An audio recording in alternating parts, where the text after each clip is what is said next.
Welcome back to the Meeple Marathon. Today I have a very special unboxing. Dinosaur World and Dinosaur Island Roar and Write have finally arrived. They literally hit my doorstep today, and I couldn't wait any longer to tear into these. So let's go ahead and take a look. Alrighty, so we have basically the all-in pledge here for Dinosaur Island, which includes our Dinosaur World, the 3 add-on packs, and Dinosaur Island Roar and Write. I'm actually going to do a separate video for Dinosaur Island Roar and Write. That way, if you are just interested in the roll and write game based on their previous IP, Dinosaur Island, then you can simply check that out. So keep an eye out for this coming up next, Dinosaur Island Roar and Write. And before we jump into all of these boxes together, there were 2 additional things that came in the box. It would appear that there was a mistake with this main board. This is basically just the score tracker board. It tracks your excitement level each turn and then your overall victory points. This appears to be coming in everybody's board, so I'm not quite sure what they're doing for retail, whether or not they'll have those in the stores or whether they corrected it for retail, but that was in there. And we have the recruiter promo. At any time once per game, basically you can turn any 2 colored meeples into any other colored meeples, and if you don't use them by end of game, you get 7 victory points. So this was a Kickstarter exclusive bonus.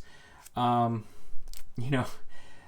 perfectly fine with getting bonuses. I like promos and bonuses and things like that for back in Kickstarters, but this does seem a little silly. It's literally a single card. It was just kind of thrown in there. Luckily it didn't get banged up. So let's go ahead and take a look at the base box, and then we'll take a look at these 3 individual bad boys. All right, so here we have the main core box of Dinosaur World. There's some nice spot UV here, making some of these things pop. I do really like the the color scheme and everything like that. The Dinosaur Island was super neon, very 80s. I feel like they have kind of held onto that theme but muted it a little bit, so it's not so neon in your face, and I do really like at least the color scheme of the box. Don't know how much it carries over really that much from all of the artwork. First of all, this thing is packed to the gills. I don't know if you can tell, but basically the thickness of my thumb is how much that box lid was raised up. There is so much content in this box, it's ridiculous, but I'm pretty sure that Dinosaur Island was the same way, if I remember correctly. So we have our rule book here. It is a solid 27 pages, 28 if you include the back. Now what's nice is, and I can't remember if this was a Kickstarter exclusive or not, but they have gone ahead and included the instructions for the hybrid pack, the water pack, and the Ice Age pack. So you don't have to have a million rule books if you have all the expansions. If I were them, I would have done this for even the retail copy. That way people can get a preview of what they would be getting if they purchase the expansion. So here's everything that comes in the box. This is literally 2 huge double-page spread here.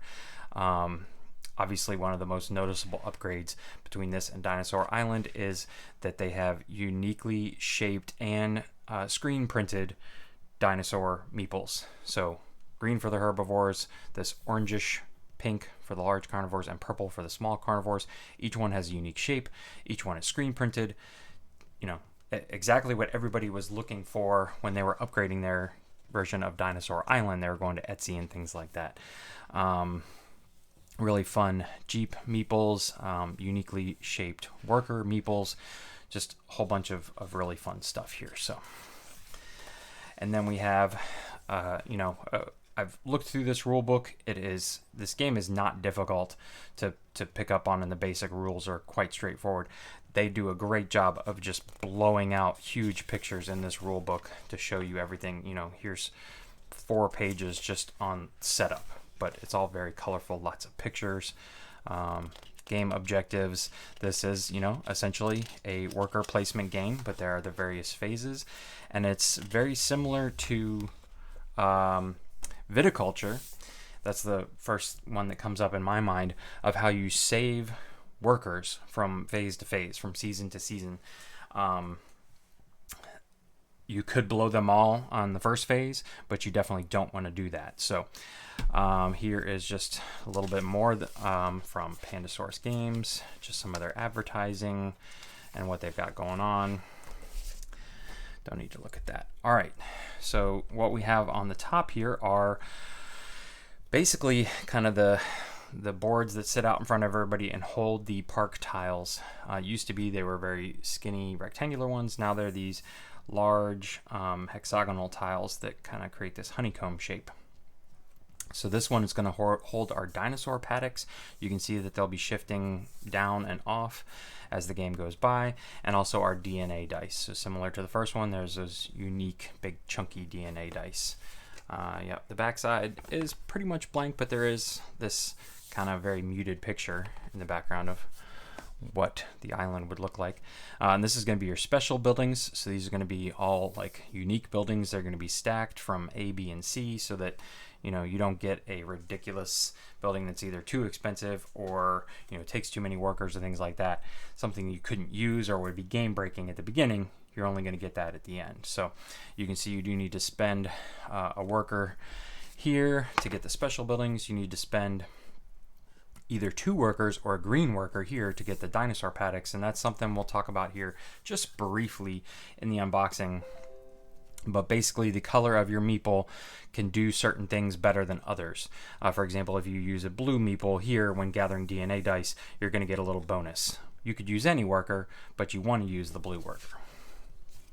So you need workers here, and then these are what are called the attractions. These are basically going to be the same 4 buildings. There's going to be one there available for every player, so you don't necessarily have to fight over these. You don't even need to have a worker to buy these, just the money. So these are going to be pretty much the same. Everybody's going to get a coaster. Everybody's going to be able to get a restaurant, a security upgrade, and a t-shirt shop. You don't have to, but they're basically kind of like different from the special buildings. They're always there. They're always going to be there. All right, now we have a whole bunch of cardboard here. Let's just see if this will rip. Yep.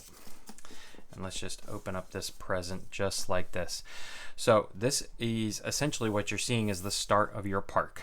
Everybody's going to get one of these boards here that's going to give you places to spend your workers when it's your own personal phase. There's going to be a phase where everybody's fighting over the boards we just saw and sending your workers there and trying to get the specific DNA dice and dinosaur paddocks and things like that. And then the next phase, you're going to come here, like I said, you're going to save workers, and you're going to be able to just do stuff just on your board where nobody else can go. This, what's nice about it, it can be done simultaneously, speeds up the game, and you can see they're all the same. So everybody's board is going to, and then you fit the honeycomb starts adding on to here. So, you can swap out DNA refinement, you can just get money, you can beef up your security, you can beef up your Jeep tour, and you can make dinosaurs.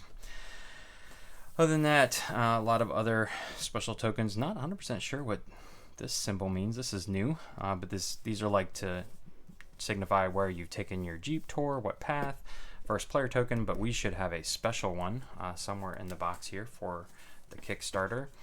This board is pretty much the same, so we're just going to keep going. But you can even see that the artwork, it wasn't as noticeable right here, but here's these buildings are kind of greenish, whereas these are more pink purplish. And then here, what's really nice is that this artwork is completely different.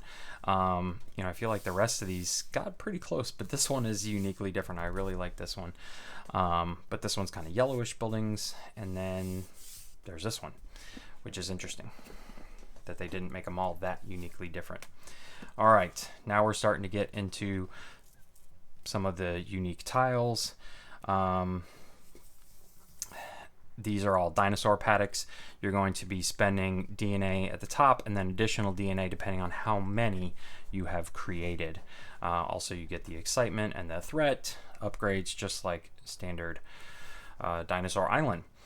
These right here are probably the one thing that I'm a little unsure of how fiddly it's going to be in the game. As you take your Jeep tours, you can see that you start losing excitement, or you start losing. Basically, the more times you go to a location, the less exciting it is for people. They've been there, they've done that, they've seen that, which I don't necessarily agree with. For example, personally, when I go to Disney World, I still love going on Space Mountain, even though I have been on it God knows how many times, and it has been there for decades. It's still one of my favorite places to go, and there's places like that in every park. So I don't necessarily agree with the fact that you lose excitement the more and more you go. But I can kind of understand. I guess I'm assuming it was a balancing thing, which makes sense. I'm okay with it being in the game, but putting out these tiny little tokens here seems like it might get a little fiddly, but we'll see. And here are just, some more. You can see that these are all color-coded too. The green were the herbivores. Now we're looking into small carnivores and some big carnivores like the T-Rex tile. And then some, like everybody gets a coaster. So this is one that everybody could have the option to get a coaster. And everybody gets a restaurant. Everybody gets a merchandise shop. We are now on our 7th tile, or 7th board of cardboard here. What's awesome is that underneath all this is a plastic tray that's supposedly going to hold all of this and everything that's in my 3 expansion boxes as well. All right, so now we start seeing the unique buildings. This is where it's really stepping up different between how I feel the Dinosaur Island was and this one, the uniqueness of these buildings and how you're going to be passing through them and activating them. They have worker placement spots on them, not all of them, but a lot of them. As you take your Jeep tour, can place a worker there. So again, not only do you have to save your workers between one season or one phase and the second phase, but there's even a third phase. And we're just going to continue to, check out all these different buildings. For example, here, the Triceratops ring toss, you can actually place a Triceratops here. I don't know whether it works without one, but that adds excitement, but also threat to your park. Or the Raptor culinary experience.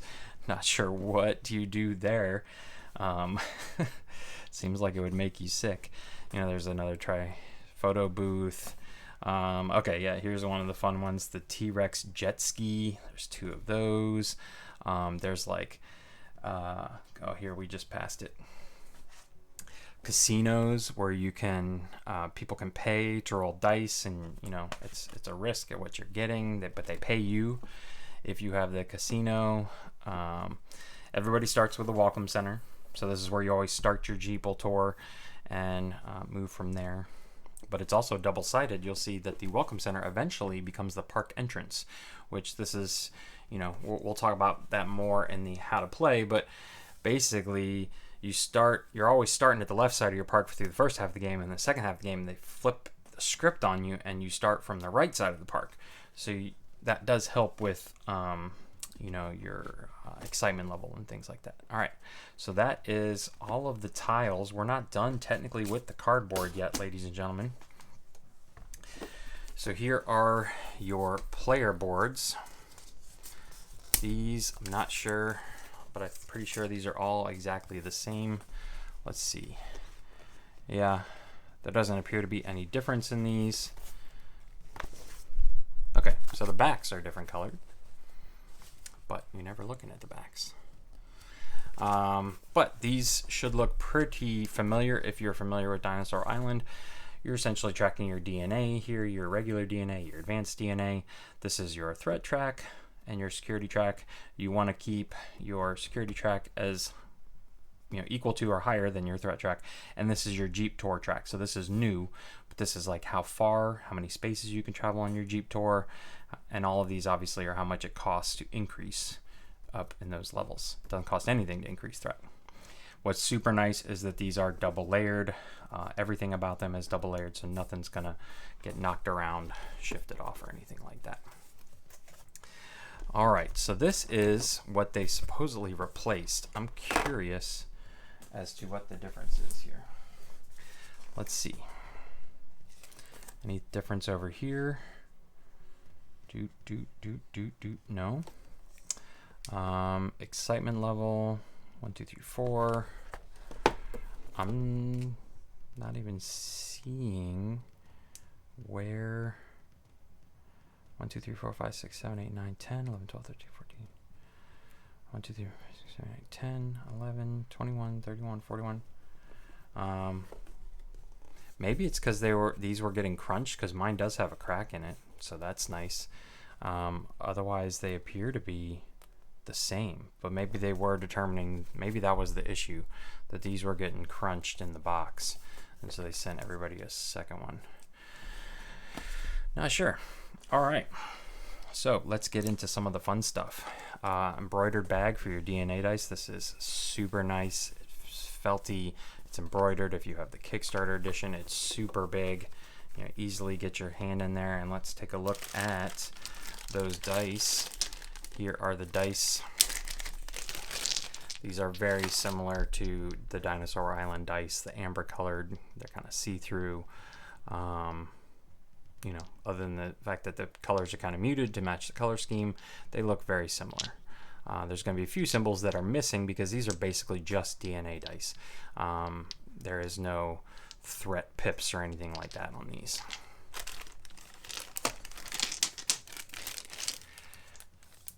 All right. Then we have some metal coins. This was a the kind of the Kickstarter bonus, Kickstarter exclusive. I don't know if they'll ever offer these as a post retail that you can buy them, but I do love me some metal coins. This is one of those upgrades that I do always just like to have. There is a significant difference in holding these in your hand versus anything else. So, you know, there's the various shapes here, just lots of fun stuff. What I'm not, oh yeah, there was the cardboard ones there. Here is another Kickstarter. This was one of the stretch goals, Pandasaurus HQ. So this is their own little unique building that you can even bring a Pandasaurus into. Promo tile. All right, we're going to take a look at all of these here in a minute so that we can get a closer look at these. But here are all the dinosaur meeples. Again, these are uniquely colored, shaped, screen printed, whole 9 yards. So much better than the original pink stegosauruses or whatever they were. Here is for tracking all of your DNA and threat and everything else. Everybody's got their own color. Again, the more muted pastel colors. And then one bright pink one. Not 100% sure what the bright pink one is for. The round tracker? That must be the round tracker. All right, these are your threat die. You roll these when you travel into your park or anytime your threat level is above your security level. But if you drive past, say, the Tyrannosaurus pen, you're gonna have to roll the red die. The green die you have to roll if you drive past the Triceratops pen. You can see there's a lot of blanks on the green die, but there is still some danger. But the more danger you accumulate through the game, you're going to be losing points at the end of the game. Here are all of the worker meeples. These are a little bit smaller than I expected. And they're plastic. They're not wooden. So I don't know if that makes a difference to you. But these are pretty small.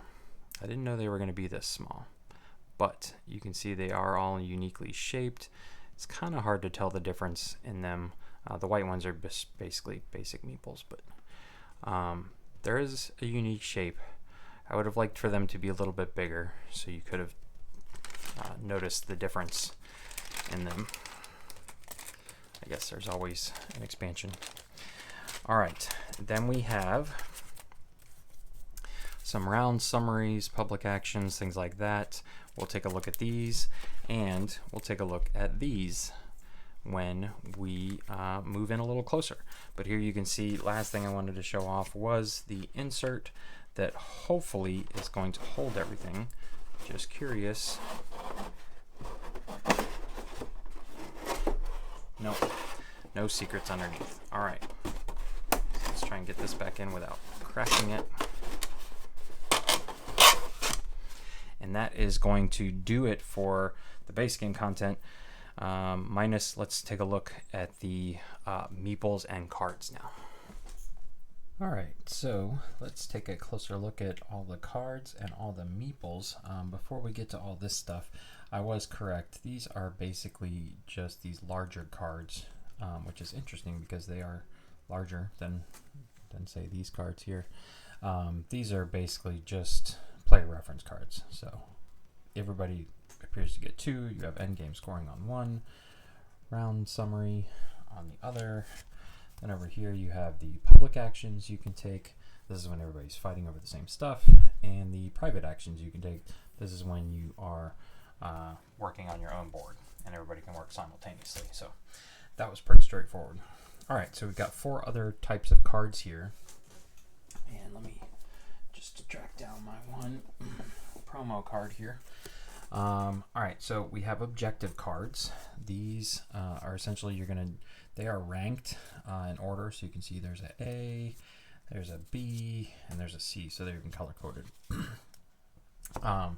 But essentially this is going to give you objectives that you can work towards, but you don't have to meet. But essentially they're just going to give you additional victory points if you meet them. And the first person to do it, you can see, is going to get more victory points than, say, the second or third person.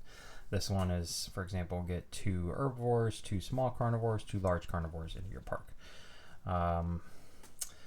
This one, not 100% sure. I think these must be location types, of those types of locations. This is any 4 special buildings and any 2 dinosaur paddocks, or that's not 4, 1, 2, 3, 4, 5. So that is how steers the game in a little different direction each time, but you don't have to go for them. They are optional. You could still go about building your park as you see fit. Here are your worker database cards. You can see these are all different in various ways, and there's a draft at the beginning of each round for which, and these are your workers that you're going to have.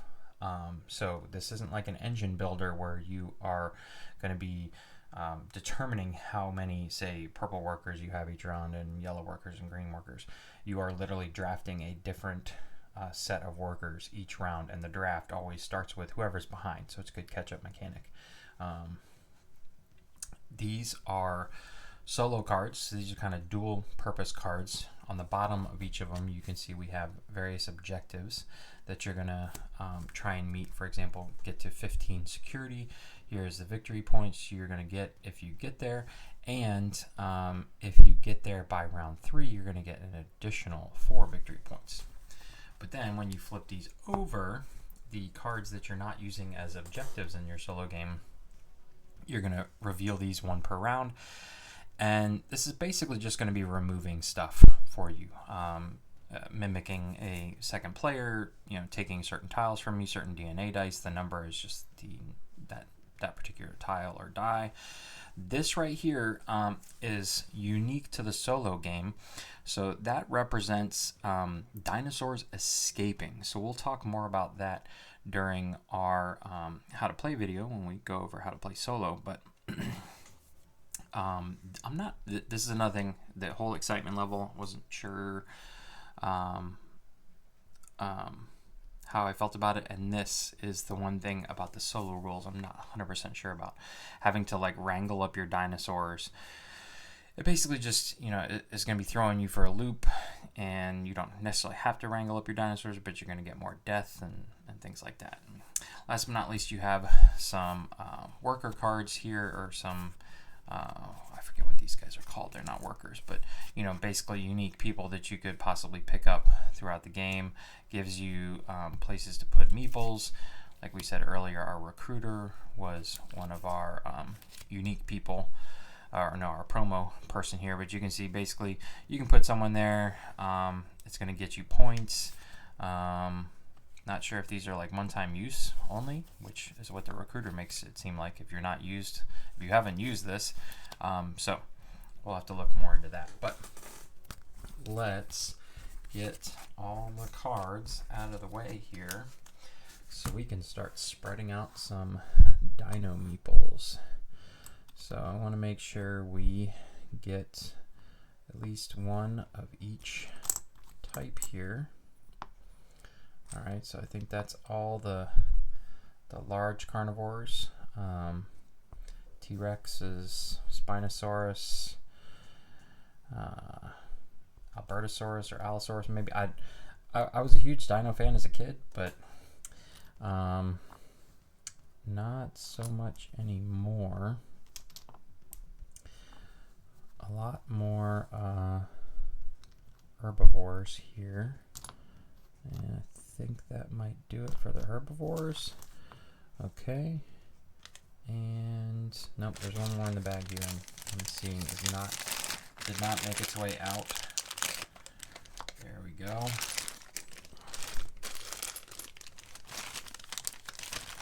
And then we have some small carnivores here. Ooh, a pteranodon. And a compy. That appears to... No, this guy's unique. Okay.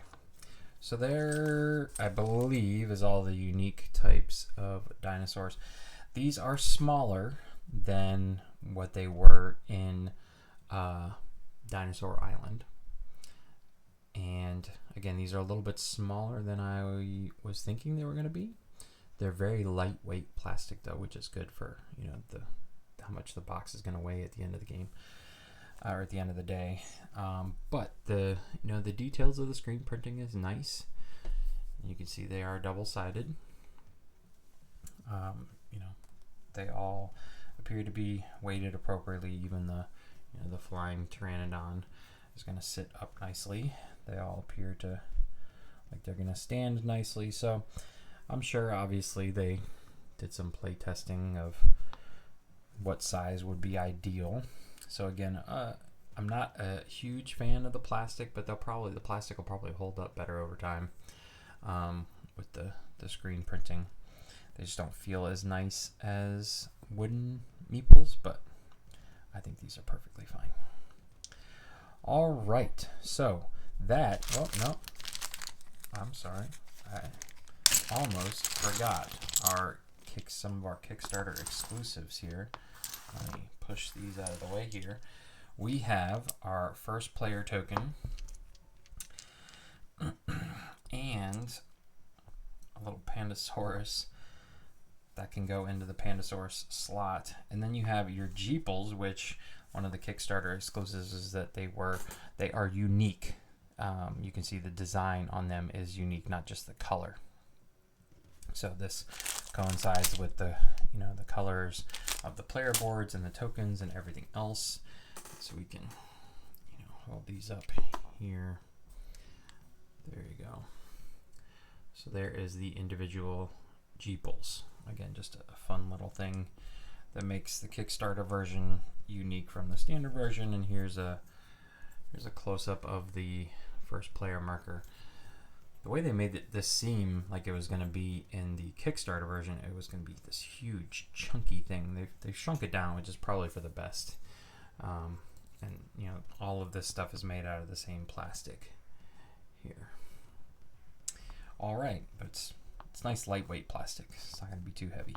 Okay, so now we have covered everything there is to cover in the base game box. There is Pandasaurus in his home. Okay, so we are going to clean all this up and we're going to look at the add-on packs. Okay, so I don't quite remember what order these were announced in, but I'm pretty sure the Ice Age pack was last, so we're just going to kind of go through these in any particular order. But essentially, these add-on packs are really just adding exactly what you would want in an expansion. Maybe things like algae tokens or algae dye, but for the most part, just more content to add to your game, to add to the variety of each gameplay. So here is just a single page of reference sheet explaining things. But again, at least in the Kickstarter version, all of this information was found in the base game box's rule book. Okay, so again, really tiny algae tokens. I don't like how small these are, but I'm going to get past that. We've got here are some of our dinosaur paddocks. Let's see if it's just all dinosaur paddocks. Appears to be 2 of each. And yeah, so no special buildings or anything like that. Would have liked to have seen some special buildings.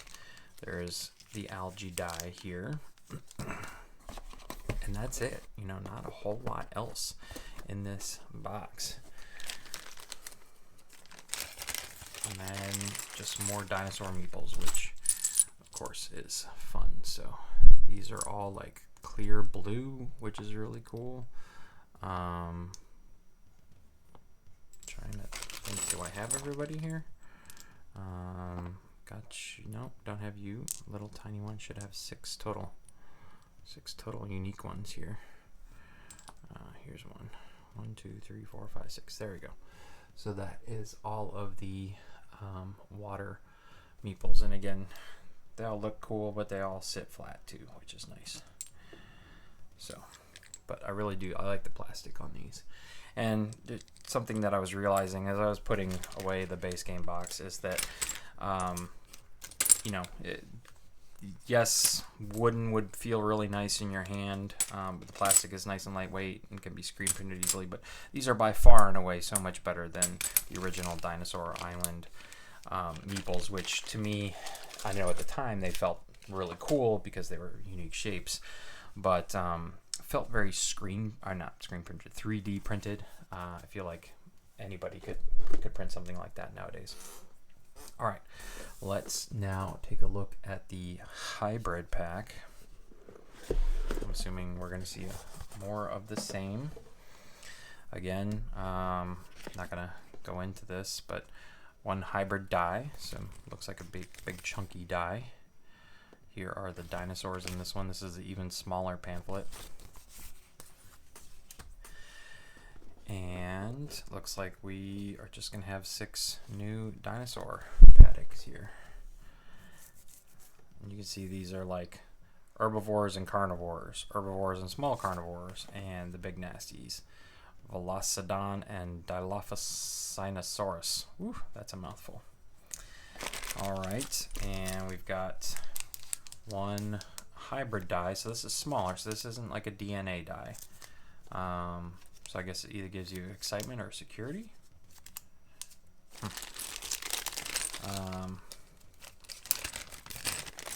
Let's take a look here. Make sure we get one of each. So you guys can see all of these. Yeah, that is different. Looks very similar. I like that guy. Oh yeah, that's the cool one. Everybody's gonna want that guy. Okay, so that appears to be the 6 unique ones there. This is the one that's like on the box, front of the box basically. All right, so that is the hybrid pack.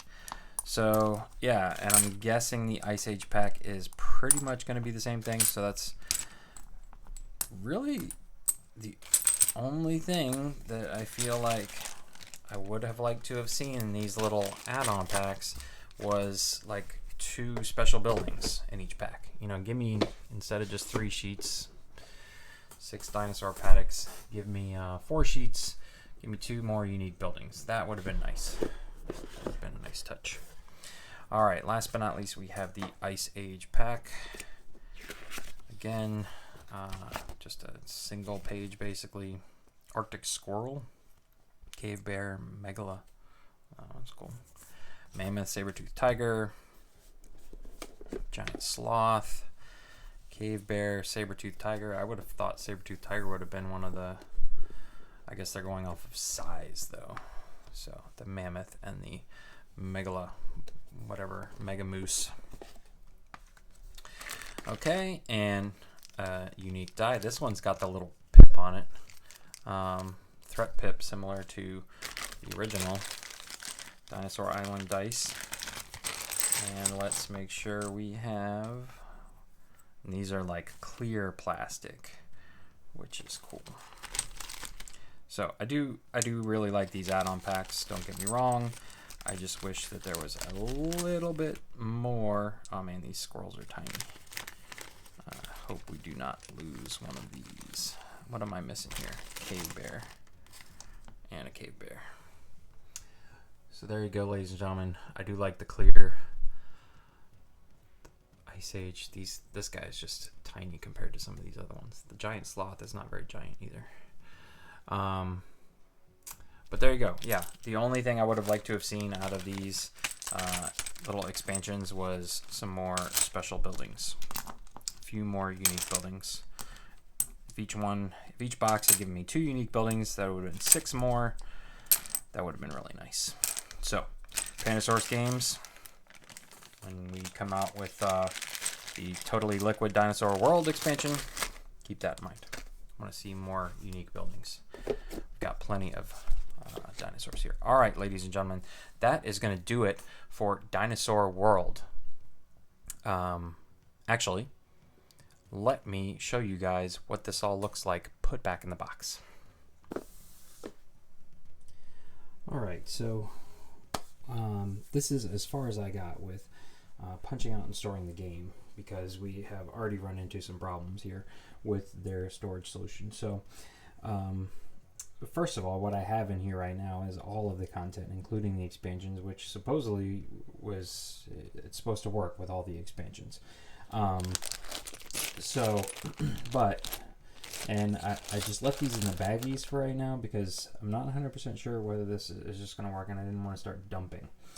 I know the baggies don't let them settle as well, but obviously something's going to need to be adjusted here. So that means that there will be a storage solution video for me coming later, because obviously their provided storage solution doesn't quite cut the mustard when it comes to storing all of the content for Dinosaur World. But you know, so you can see here that I don't think that this well here was designed to hold dinosaurs, but this one over here, which I think is literally chalked to the gills.